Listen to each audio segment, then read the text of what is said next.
bisa ia sebagai jin dan syaitan atau syaitan dan sebagainya. Ini hari ia tekun beribadah, esok hari telah kurang tekun pula, lusa hari sudah lebih lengah lagi dan sebagainya. Agar terhindar dari yang demikian itu, maka penting sekali manusia itu berusaha keras untuk mengenal Allah. Tanpa kenal sukar dipertanggungjawabkan dapat untuk cinta. Bukankah karena kenal makanya cinta, bukan cinta karena kenal. Dan dalam ajaran agama Islam pun disampaikan bahwa awal beragama itu ialah mengenal Allah, atau awaluddin ma'rifatullah. Kalau ada awal tentu ada akhir. Kalau ada awaluddin ma'rifatullah, maka apapun yang menjadi akhiruddin itu, biarlah jawaban dan pertanyaan ini nanti saya sampaikan insyaallah dalam buku jilid berikutnya. Tentang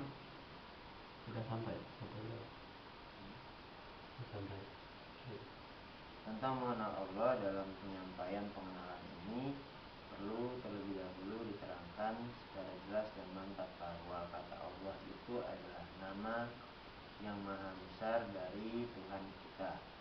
Tuhan kita ialah Tuhan Allah, tiada Tuhan melainkan Allah, dan Allah itu adalah Tuhan kita.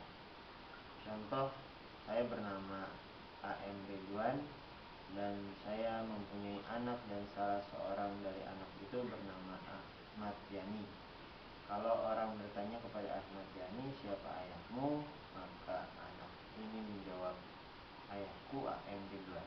Tiada A.M. Ridwan selain ayahku, dan ayahku itu A.M. Ridwan. Di samping nama yang maha besar itu, Tuhan kita mempunyai lagi nama-nama yang mulia. Apa gunanya bagi manusia nama-nama Tuhan yang mulia itu telah saya sampaikan dalam bab lanjutannya di bagian memohon atau mendoa kepada Tuhan Allah. Kembali kita mempersoalkan kepada mengenal Allah dalam surat Al-Baqarah ayat 186 antara lain Tuhan menegaskan, "Waza sa'laka ibadi anni fa inni qarib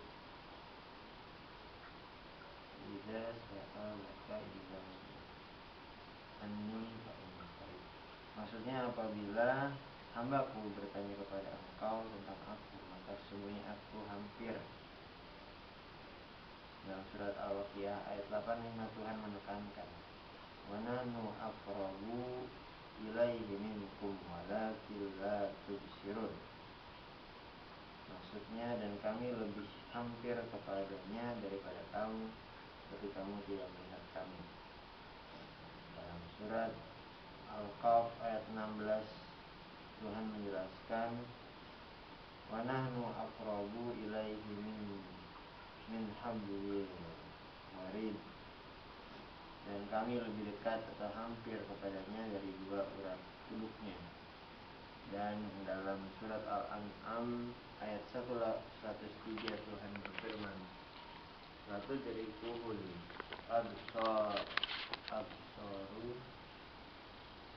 absaru wa huwa yudrikul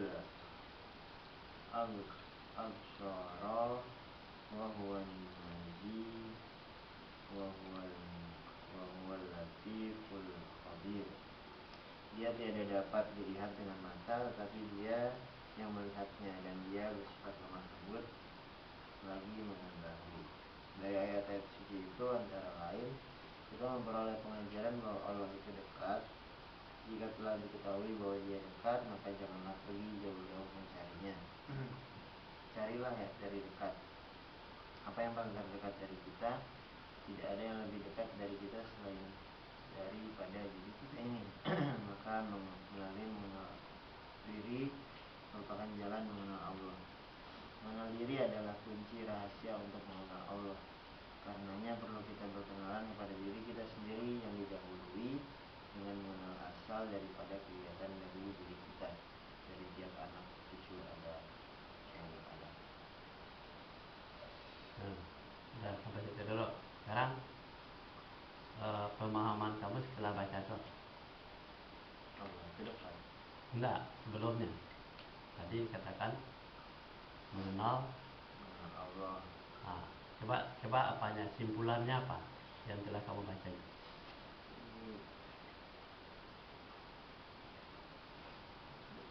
Kita kalau beribadah apapun, kalau tidak kenal Allahnya, kurang khusyuk jadi ma'rifatullahnya enggak, awaludinnya enggak perlu dipertajam gitu mengenal Allah, supaya apapun kegiatan ibadahnya itu benar-benar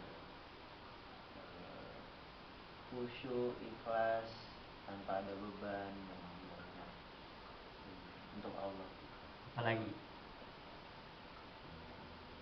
kenapa kok bisa tidak khusyuk? Karena nggak mengenal Allah.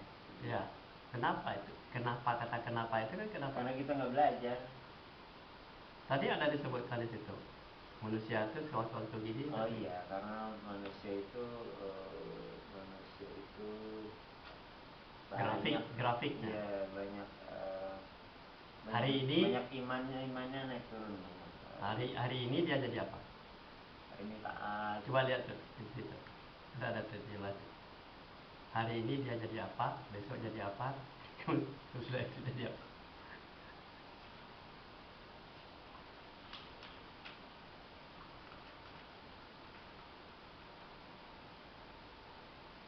Ya, ini sopan, besok buas, lusa seperti jin. Kita hari ini dia tekun beribadah, besok kurang tekun, lusa sudah lupa juga. Ini manusia kalau tidak mengenal Allah itu siapa, ya seperti itu, suka-suka dia, iya kan? Jadi perlu tidak manusia itu didampingi oleh pedoman yang sebenarnya, yaitu dalam menggiring dia untuk ingat kepada Allah. Perlu. Kalau manusia itu diam saja, apatis, dia akan seperti itu jadinya, suka-suka dia. Begitu terkena ini saya ini yang bagus ini, itu manusia itu kan dikendalikan oleh hawa nafsunya, dikendalikan oleh imannya, dan dikendalikan oleh akalnya. Sekarang imannya tidak dipupuk, ya kan? Dia akan terjadi seperti itu, suka-suka dia. Nah, jadi nafsunya yang bermain di situ. Suka saya gini, suka saya begini. Hari ini dia beriman. Ini saya pilih-pilih. Kalau orang yang saya benci, saya tidak suka sama dia. Saya tidak suka, saya tidak mau, walaupun apapun yang disampaikan kepada orang yang dibenci itu, dia tidak suka. Kenapa? Suka dia. Kemauan dia begitu gitu. Itu yang sudah dialami oleh para nabi sebelumnya. Kalau zamannya Muhammad, ya, Muhammad itu adalah turunan orang yang rasnya paling di bawah, ya kan, di Arab itu.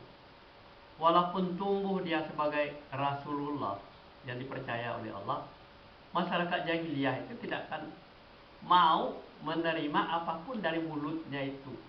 Apakah mulutnya kalimat-kalimat Allah, dia tidak mau terima. Karena yang ditanamkan di dalam dirinya adalah suka-suka dia, kebencian. Dia melihat, memandang seperti itu. Makanya Allah menumbuhkan Muhammad itu dari kelas yang tidak tahu, yang buta huruf, ya kan, yang tidak tahu tulis baca, tukang gembala kambing, ya kan, kemudian anak yatim, diasuh oleh pamannya, oleh kakeknya. Sudah itu dia tumbuh menjadi utusan Allah. Kesan yang pertama yang dilihat oleh masyarakat sekelilingnya, yang dari kecil dilihatnya, masa orang yang seperti ini bisa akan kita ikuti. Dan kita kan orang-orang yang sudah sukses, orang-orang yang sudah hebat. Ini permasalahan ini sampai hari ini tertanam di dalam jiwa manusia yang jahiliyah itu seperti itu. Dia tidak mau menerima perubahan. Nah, jadi kalau kita mengajak orang untuk kepada kebenaran, dimulailah dari diri sendirinya. Ya, kenal siapa sih yang menciptakan kamu? Kenapa ke kamu begini? Ya kan? Nah, kalau manusia itu diikuti dengan seperti itu adalah yang lebih besar peran di dalam dirinya itu adalah hawa nafsunya. Jadi Tuhannya itu hawa nafsunya. Dia tidak melihat kebenaran lagi. Walaupun benar, ditutupi aja dulu kebenarannya itu. Yang jelas ini dulu. Ini formula yang sudah kita dapatkan dari nenek moyang kita. Kita bisa sukses, bisa bahagia, bisa minum minuman, bisa meninggalkan semua yang diperintahkan oleh Allah. Kalau datang dari Muhammad, itu semuanya menyusahkan kita. Kita bisa jadi orang miskin seperti dia mengikuti Muhammad itu. Muhammad itu kan miskin. Masa diikuti orang miskin? Kita sudah kaya, iya kan? Akan menghambat. Itu yang terjadi pada diri Muhammad. Walaupun apapun yang disampaikan oleh Muhammad itu adalah untuk menyelamatkan orang itu dari ancaman azab Allah, dia tidak mau terima. Ini karena nafsunya dan egonya yang ada di dalam dirinya itu. Jadi mulai dari diri sendiri. Jadi setiap manusia itu kalau mau berubah itu harus memulai dari dirinya sendiri. Bagaimana cara melalui diri sendiri? Pedomannya bukan manusia, pedomannya adalah Al-Quran dan Sunnah Nabi. Kalau dia tidak taat kepada Al-Quran dan Sunnah Nabi, dia akan tetap menjadi dirinya yang tadi. Diri yang sewaktu-waktu dia akan menjadi manusia puas, akan menjadi manusia baik, menjadi manusia taat, menjadi manusia yang sewaktu-waktu lalai, ya, yang suka-suka dia, yang senang-senang dia, dan dia tidak mempedulikan lingkungannya. Itu masalah gitu loh. Itu masalah itu tidak akan lebihkan sembuh kalau tidak dimulai dengan bertaubat kepada Allah. Jadi orang-orang yang bertaubatlah yang bisa memperbaiki dirinya sendiri. Nah, jadi grafik iman manusia itu kalau tidak dipupuk, dia beriman tetapi tidak dipupuk, tidak ditambahkan wawasan pengetahuan ilmu apa Al-Quran ke dalamnya. Grafiknya itu hari ini dia menjadi manusia baik, besok dia kejam, besok jahat, besok dia menjadi hantu, besok dia jadi iblis, besok dia jadi setan, besok jadi jin, ya kan? Itu grafik itu ada di dalam diri manusia. Kenapa? Setan itu tidak pernah diam. Setan itu akan selalu mempengaruhi dia, menggiring dia sampai dia tersesat dan masuk neraka bersama-sama setan. Itu maunya setan. Jadi perlu tidak manusia itu dibekali wawasan pengetahuan dirinya itu diinstal dengan Al-Quran. Oleh Al-Quran itu salah satu obat yang paling hebat. Jangan lari kepada orang yang psikolog tidak ada itu. Dan kita harus install. Setiap manusia itu wajib kalau beriman kepada Allah, pada beriman kepada Al-Quran, pelajari Quran itu. Jangan sampai tidak dipelajari Al-Quran. Kalau kita tidak pelajari Al-Quran, dampaknya kepada diri kita itu, kita adalah menutupi kebenaran, membekukan Al-Quran. Kita tidak buka Al-Quran, kita buka yang lain lebih banyak. Nah, makanya kata dia disebutkan awal ludini ma'rifatullah dan akhirnya harus ma'rifatullah. Mulai dari kita mengenal Allah sampai selanjutnya akhirnya harus mengenal Allah. Mengenal Allah itu tidak mudah, harus dipelajari gitu loh melalui Al-Quran itu. Jadi supaya grafik iman kita itu jangan sampai bolak-balik gitu. Turun naik. Memang jadi itu kalau kita mati pada saat kita iman kita turun, kita langsung kafir dan masuk neraka. Itu masalahnya. Pada saat kita beriman kepada Allah, ya syukur-syukur kita beriman kepada Allah. Pada saat mati kita husnul khatimah. Nah, seperti yang sudah diteliti oleh Ustadz Kamarudin, dia bin Roh dari masjid rumah sakit Yarsi Cempaka Putih. Dia memimpin orang 1000 manusia yang lagi sakaratul maut dengan mementalkinkan la ilaha illallah, la ilaha illallah. Setelah diteliti, dari 1000 orang yang sakarat mau meninggal itu hanya 7% yang bisa mengucapkan lancar membaca la ilaha illallah ketika sakaratul maut.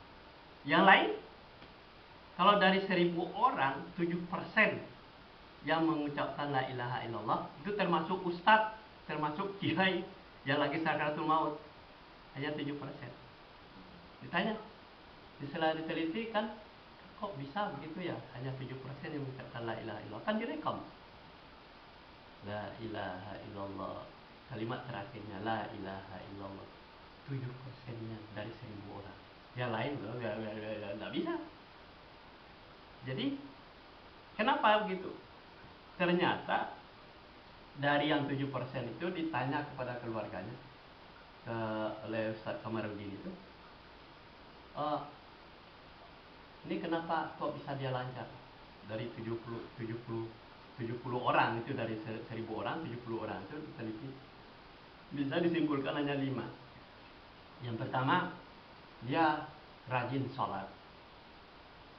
Yang kedua, rajin membaca Al-Quran, ya kan? Itu tipe yang kedua. Yang ketiganya lagi rajin bersilaturahmi. Yang ketiga, dia rajin bersedekah. Kelima, dia orang ini selalu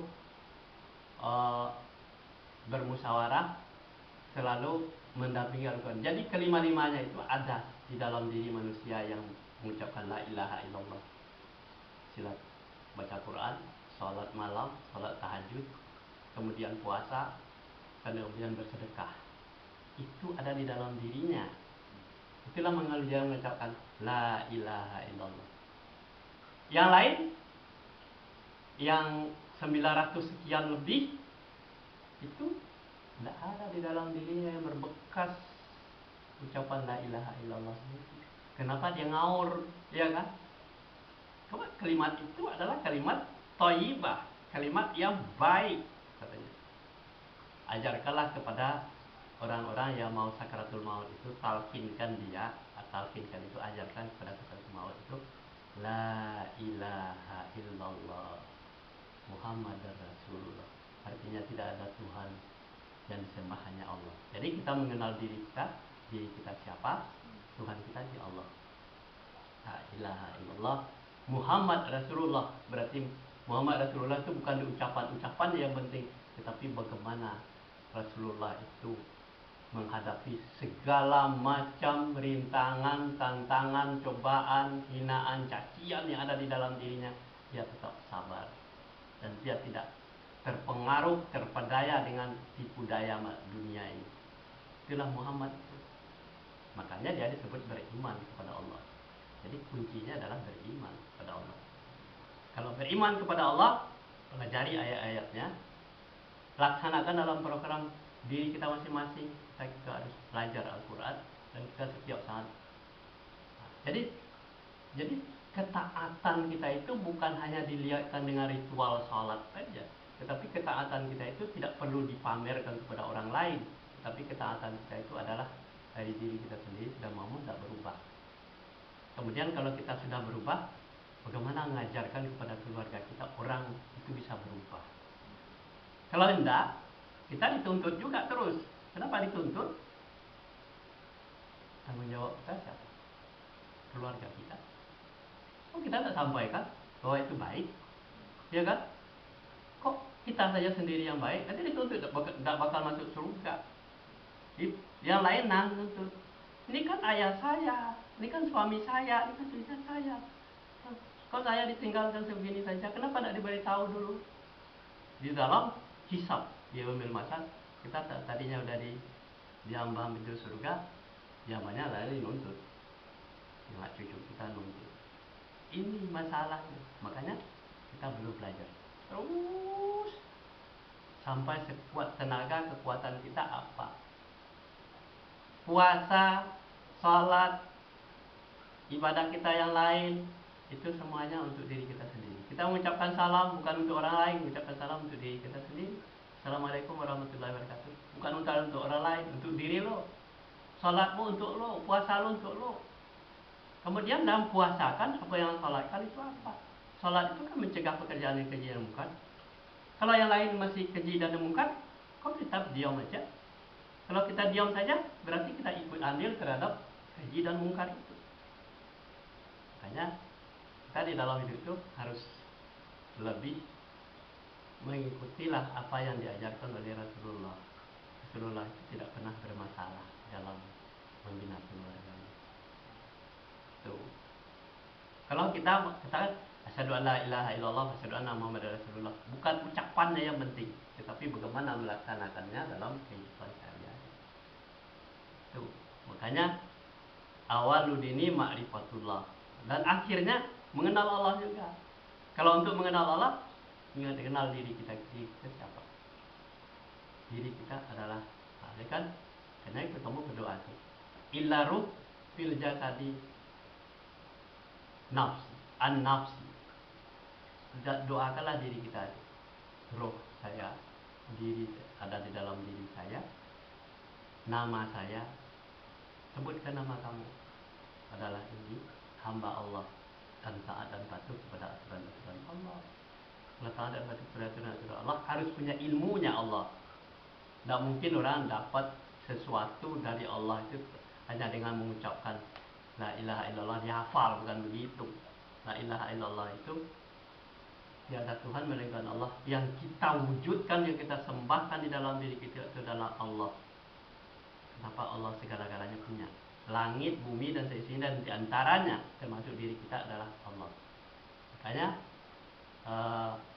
inna khalaqtul jinna wal insi illa liya'budullah. Saya tidak akan menjadikan jin dan manusia kecuali hanya mengabdi kepada Allah.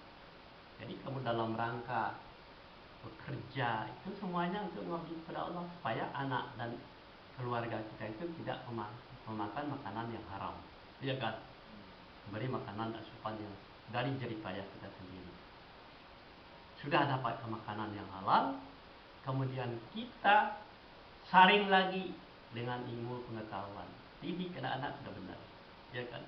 Tapi terus-menerus kamu belajar untuk diri kamu sendiri, kemudian sudah dapat, ya kan? Kan kemarin kita paradigma belajar Al-Quran itu kan, ada orang baca Qurannya saja, paradigma 1, kemudian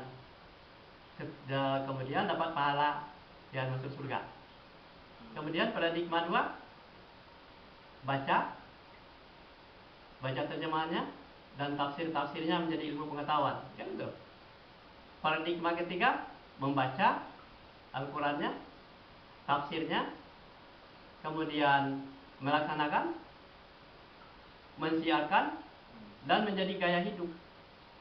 Maunya seperti itu Allah, bukan hanya membaca hanya lafalnya iya, tafsirnya iya, maknanya iya, programnya iya, melaksanakan iya, dan mensiarkan iya.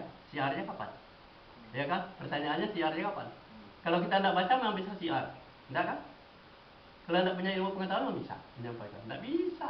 Siarnya itu kalau kita sudah penuh di dalam diri kita itu, kita ngerti itu Allah itu siapa, diri saya ini siapa, yang kita makan apa, yang menciptakan langit dan bumi dan seisinya siapa. Kita bisa menikmati gitu aja, ya kan? Jadi dampak dari yang kita mengenal Allah itu, kita sholat, puasa, kemudian melakukan segalanya itu, kita mendapatkan rezeki. Itu dampaknya. Bukan itu salah satu tujuannya. Dapatkan keselamatan, itu dampaknya, bukan cari kekayaan. Dampak dari sholat kita, sujud dan taat kepada Allah itu adalah bonusnya, adalah rezeki kepada kita. Kita punya anak yang menyenangkan, mengasihkan. Itu aja dampaknya. Itu bukan itu salah satu tujuan. tujuannya itu bagaimana kita selamat dunia dan akhirat. Di dunia kita selamat, di akhirat selamat, semuanya masuk surga. Senang gak? Enak, disediakan oleh Allah. Nah itulah kira-kira, mudah-mudahan nanti kita berlanjut terus. Ini di-upload, nanti direkam. Coba belajar. Coba orang membaca Al-Quran itu, kenapa harus membaca? Ya kan? Ketika dia mengucapkan kalimat-kalimat Allah, itu semua yang ada organ tubuhnya itu mendengar, memperhatikan, taat dan patuh kepada Allah itu ada getaran-getaran. Itulah yang disebut dengan di dalam diri manusia itu. Jadi kalau orang tidak membaca, tidak terdengar oleh kupingnya, tidak terdengar oleh apanya, hatinya, getaran hatinya, itu makanya setiap manusia itu dikasih mulut itu seperti itu, gunanya untuk itu, membaca. Kalau dia tidak membaca, tidak bisa, tidak bakal bisa, kepelong gitu, ya kan? Kenapa harus baca? Makanya turun Quran, Iqra bismi rabbikal ladzi khalaq, bacalah dengan menyebut nama Tuhanmu. Perintah yang pertama itu membaca. Kalau kita tidak membaca, berarti kita melanggar perintah, ya kan? Jadi mulut kita itu harus bergetar, terdengar oleh kuping kita sendiri, terdengar oleh orang lain, dampak. Gitu loh. Kita membaca itu, ya. Kamu mau kerja, ya kan? Ya, Assalamualaikum warahmatullahi wabarakatuh.